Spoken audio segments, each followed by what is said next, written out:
So we are approximately at the 2 to 3 week stage before the first frost hits in my zone, theoretically. I don't think it's going to hit early this year, oddly enough, despite how cold and dreary it has been the entire summer. But with that being said, let's take a look at the garden just in case something does happen, so you guys can kind of see where everything ended up. This is in no way, shape, or form curated. So you're going to see weeds, you're going to see droop plants, you're going to see bolted plants, and everything else in between, because I literally did nothing prior to filming this. And the reason for that is because A, I'm lazy, B, I think it's good to see kind of what a real garden should look like if you have a life that's not just gardening. So number one, biggest success I think this year, hands down, is going to be the fact that I grew a ton of cut flowers of all different shapes and sizes.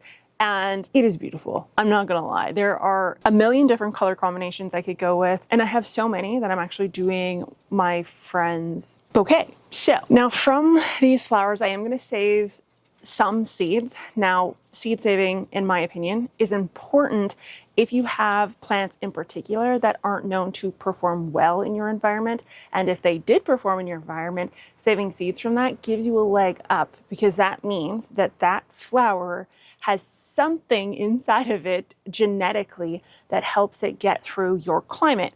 And it's little micro steps, but it is how natural selection works. And so you are just kind of forcing the hand by then collecting those seeds and then replanting them next year. So one of which is going to be cornflowers. I have wanted to grow these for the longest time. Dawn, actually, Geek Crew member, is the person who got me absolutely obsessed with these things. And I'm not gonna lie, I didn't do a great job at it for a while, but this year I actually did pretty darn good. And so I am gonna save seeds from a lot of those cornflowers, and I am going to cut and dry some off as well, because I wanna preserve my first cornflower garden, if you will. So one major benefit I will say when it comes to cut flowers in your garden, particularly the way I did it, which is quite literally planting the flowers in and amongst your vegetable crops, and that is pollinators. The pollinators in this place have completely popped off. I've never seen not only so many pollinators, but so many different species of pollinators. The number of different bees I've seen in this backyard this year is unbelievable. That is definitely a benefit that you think like obviously it's going to happen, but you don't realize like truly how big of a difference it is until you see it all in action. So that was kind of cool. And I've caught a few of them actually sleeping in flowers and that sort of thing. So it makes for great pollination when it comes to squash and all that sort of stuff, where I don't have to intervene at all.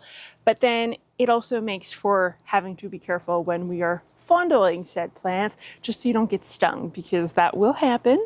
And I only know that because it happened to me. They are all over the flowers, so if you just go in and grab, you may grab some bees with it. Okay, so next up is this arch behind me. This arch I actually did differently this year. So years past, I have done it as squash or some sort of melon. And this year, I actually did it as morning glories and black-eyed seasons. So again, I went really hard on the whole flower and color scheme this year, and it paid off. It looks really good. I will say, however, morning glories are invasive and a nuisance, a pain in the butt for a lot of zones in Canada and the US. So use that recommendation with some caution. Make sure you look up whether or not they should be grown in your climate, in your environment.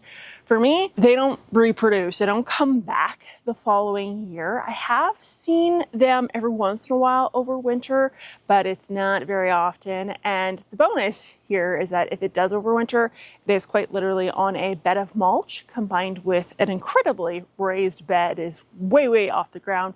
So I'm not too worried about the negative repercussions of that, but it's definitely something to think about if you are unsure, make sure you give it a Google. So something else that did really well this year was actually a lot of my containers. So I did a lot of hanging baskets, and I have done a lot of just regular containers. And I'm not gonna lie, anything that's like a vining plant or something that was grown for foliage this year did unbelievable. Anything that was supposed to flower didn't do too great, or it was subpar, particularly if it was like a single stem, like for example, like a dahlia or something like that. Things like petunias, geraniums, begonias, any of those ones did okay. And that's just because they're just prolific flowers to begin with. But anything that was foliage went completely wild this year. So we're talking potato vines, wandering dudes, coleus, all did very, very well. And I've never seen containers so full. And I only planted one plant per container, and it just exploded all over the place. Now, one thing that doesn't look too great right now, and it is because things are beginning to bolt, is a lot of the alyssa and lobelia, that sort of thing. But when it was in action, it was gorgeous, gorgeous. Like I had big, full waves kind of hanging downwards off the containers, which I haven't had in the past because typically they bolt way sooner in the year. So I had to keep on cutting them back. Whereas this year they didn't bolt up until probably a couple days ago. So they have done really well. I am going into, like I said, probably my first frost here relatively soon. So I could cut them back, but I'm probably not going to gain much benefit from that. So I am just going to kind of let everything go to seed and then clean them out my containers and be done with it, if you will. We did have a tornado. I wish I was joking. We had a tornado rip through kind of this area, and this property in specific was like kind of on the edge of said nightmare. And so I have a lot of broken and damaged plants right now, and it literally just like ripped through probably 2 days ago. So please excuse anything that looks horrifically damaged. It's because the winds were insane. The farm garden is destroyed. That area got an actual tornado. It was not good. So one that did absolutely horrible for the second year in a row is actually cucumbers. So cucumbers I've really struggled with for the last 2-ish years. I put them in the ground and they just sit there. They do not germinate. The soil stays too cold for too long, and then I never eventually get that heat. So last year, the soil stayed really cold for a long time. Then everything germinated. Then it got really, really hot. No water, no rain, and it caused like a very heavily stunted plant. And this year, it just stayed cold. So once it did germinate, there was no real explosive growth, nothing. So I have a lot of foliage when it comes to cucumbers, but not a whole lot of cucumber, if you will. So next year, I hate doing this. I absolutely despise it. But I'm going to actually start my cucumbers indoors inside of peat containers or coconut coir containers. And then I'm going to plant them directly into the soil, but I am going to germinate them indoors because it's very obvious I can't trust my old methods when it comes to cucumber growing, which is unfortunate, but that's okay. I can manage it. It just, I have to be a little bit careful with the roots, and they need a little bit more help than most plants when it comes to transplanting. Now, with that being said, tomatoes. You guys know I grow a ton of tomatoes every single year, and I have a wide variety of tomatoes. I have mortgage lifters. I have pink brandywines. You guys know I absolutely love those. We'll talk about those here very shortly. I have indigo cherry. That was one plant, sorry. I have tiny Tims, and that is like a determinate cherry tomato. I also had some Romas, some pears. I had a lot of different species this year. So the indigo cherries are probably the most showy ones, and one of the first to produce, which is kind of every cherry tree plant, tomato plant, I feel. But it has like a lot of color to it. So you have this as like the end game, if you will, kind of like this purple with the yellow on the bottom. They start off like green, they go completely blue, blackish purple, if you will, and then it just kind of slowly transitions. There's some that are kind of reddish on the plant, and it's actually very pretty. I'm almost upset that I actually put them kind of at the front of my regular bed. I would have put those in a container if I would have known how beautiful the plant presents itself, but I know for next year. I've never grown them before. The flavor is I don't know. I'm used to like Sweet Millions and stuff, which is a heck of a lot better than this, in my opinion. What is the flavor? Yeah, I don't know. It's like the gunk in the middle is sour, but the flesh is sweet. And when you put them together, I don't know, it's kind of flavorless. I don't know how to explain it, but the plant is pretty. Now, I'm gonna have to probably pick a lot of my tomatoes off because I have little critters eating my tomatoes this year, which I never had before. I'm thinking it's mice. I'm thinking it's mice, even though I don't want to think about it being mice. So I'm going to take things off right as I'm seeing blushing, and then I'm going to let them ripen indoors. The flavor's the same, everything's quite literally the same. And so there's no loss when you do this, despite some misinformation out there. But everything will still be identical. Now let's talk about the fact that nothing is ripening in the tomato world. Okay, so that is an issue with the actual temperatures. The temps here have been so cold at night, it basically stops our tomato plants from doing anything. They kind of just freeze, for lack of a better term. And so they kind of sit in this pseudo green stage for a lot longer than normal. The fruit formation, I thought, took a lot longer this year. A lot of flowers dropped this year. Again, I think it had a lot to do with those temperatures being so low. So while you can have the same issues when temperatures are really high, you can have the same issues when temperatures are very low. So that's kind of what happened in a lot of my garden. Now, things are warming up before it freezes. And so the tomatoes that are on my plants are actually getting quite large here in the next little bit. So what I'm going to do is I'm going to provide the plants with some water here for the next week. And then I'm going to cut them off entirely. No more watering, and that's going to force them to officially ripen. And then I'm going to top them as well in hopes of just, again, speeding that up a little bit. So I expect a lot of these to be kind of indoors done in the next 2-ish weeks, unless I get frost before that, which again, like I said, I actually don't think is going to happen this year. So, but we'll see. I could be wrong. Okay, so the powdery mildew situation up in his house is really bad this year. Again, we had very mild summer, so we didn't have a lot of heat.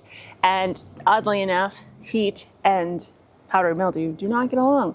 Actually, heat will stunt the process of powdery mildew, doing powdery mildew type stuff. And so because it's been mild, I have an absolute eruption of it. And that means I get to be very careful about what actually makes it into the compost. So I am not the greatest ad hoc composting, mostly because I put very little effort into it. I just kind of throw everything in the compost and then eventually it decomposes, but it sure as heck does not get warm. And so because of that, I'm not killing disease. I'm not killing weed seeds. I'm not killing a whole lot of anything. So all of my powdery mildew plants are going to go into the garbage because I am not a reliable place for that to get annihilated from. So let's go to the front yard now. Okay, so front yard, the bed that normally is dead, I like how that rhymed, due to excessive heat and not being able to keep water in it, is very much so alive this year, for good and for bad. So that includes weeds and plants that I didn't know were in there.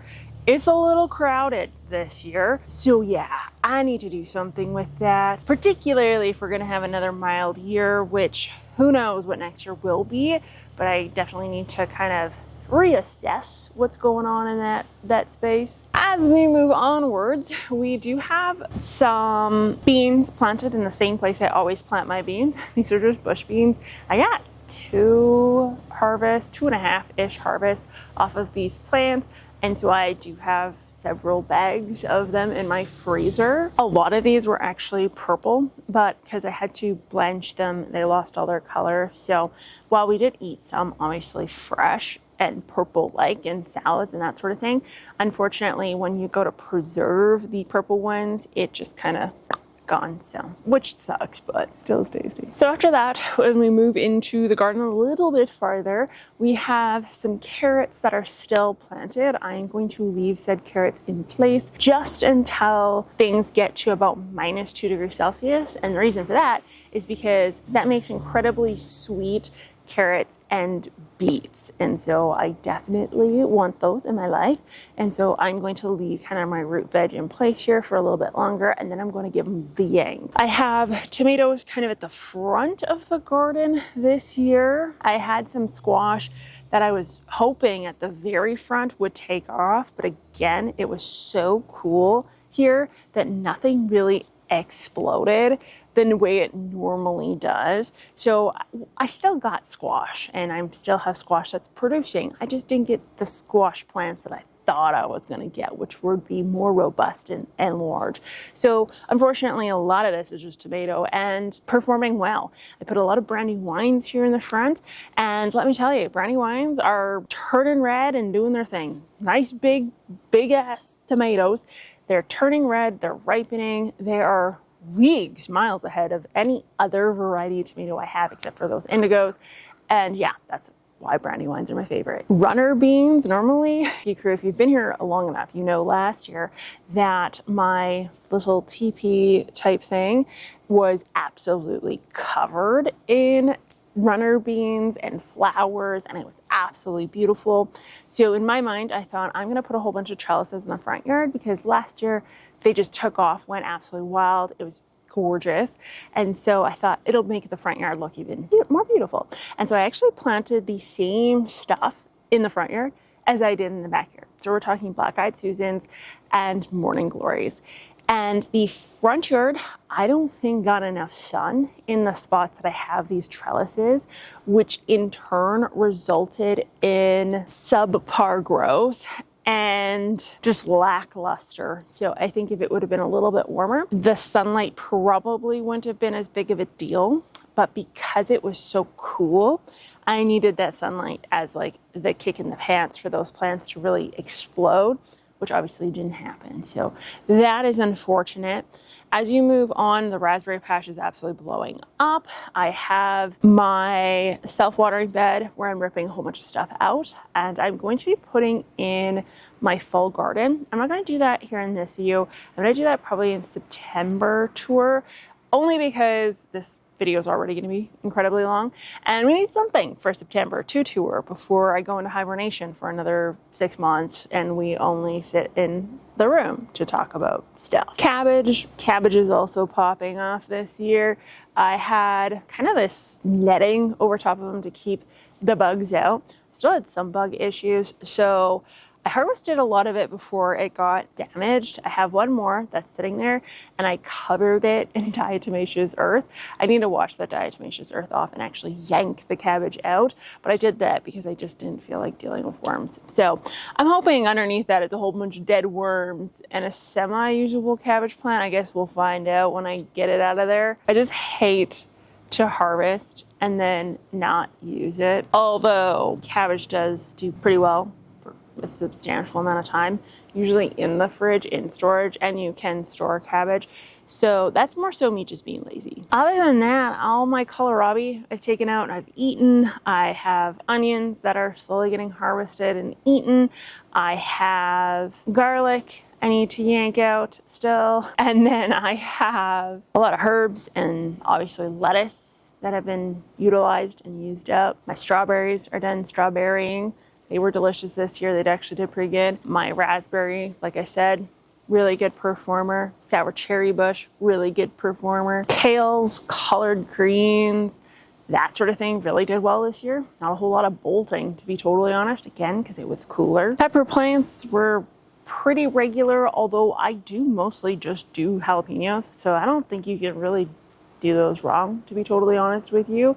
I still have a lot of that I need to harvest and get off of the plants, that's for sure. But Gate Crew, let me know in the comments down below where you're from and kind of how your season panned out, what worked, what didn't work for you this year, and do you think you need to pivot for next year to counter that? Or do you think that this year was just a freak year given the kind of climate you had? I know the East got absolutely roasted this year. It sounds like you got what Saskatchewan usually gets. And we got what you normally get-ish, maybe a little cooler than even that, unfortunately. So yeah, anyways, I will talk to you guys next time. Bye.